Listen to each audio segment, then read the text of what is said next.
Right, let us now revisit our earlier story on Libya, where 117 refugees have been arrested by authorities there as they sought to make their way into Europe. This is one of the top stories in our Africa Briefs next. 117 refugees, all African nationals, were arrested in their hideout in the capital Tripoli as they prepared to make the journey across the Mediterranean to Europe. Officials said the group was detained in a raid on Sunday evening and included men, women and children. Libya is the main launch point for migrants fleeing war and conflict in Africa and the Middle East. Smugglers and human traffickers have flourished as the country has descended into chaos since the overthrow of former President Muammar Gaddafi more than 4 years ago.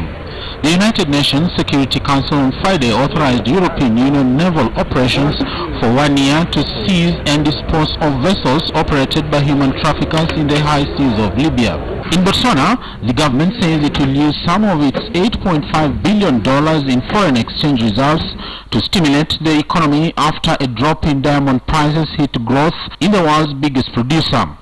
In September, Botswana slashed its 2015 growth forecast from 4.9% to 2.6% and said the Southern African country would post a budget deficit this year and next. Diamonds account for around 75% of Botswana's foreign exchange earnings and 30% drop of GDP, but gem demand has slowed since late 2014 as middlemen who buy rough stones struggle with a stronger dollar and liquidity problems. The value of rough diamonds exports from Botswana's mines fell 15% in the first 6 months of the year.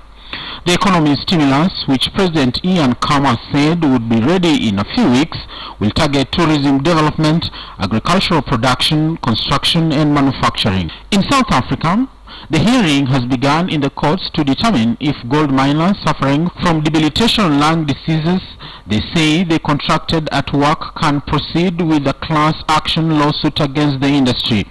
The miners are seeking damages that could amount to billions of francs at a time that South African gold industry is in a state of steep decline in the face of depressed prices and soaring costs.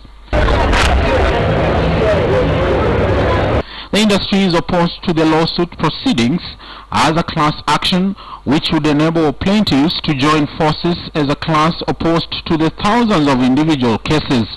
Plaintiffs, many from neighboring countries such as Lesotho, are suing for compensation on grounds that they contracted silicosis and tuberculosis through neglect. Working deep underground for years without proper protection, the countless South African miners inhaled silica dust from gold-bearing rocks and later contracted silicosis. The planned suit, which has little precedent in South Africa law, has its roots in landmark ruling by the Constitution Court in 2011 that for the first time allowed lung disease miners to sue their employers for damages.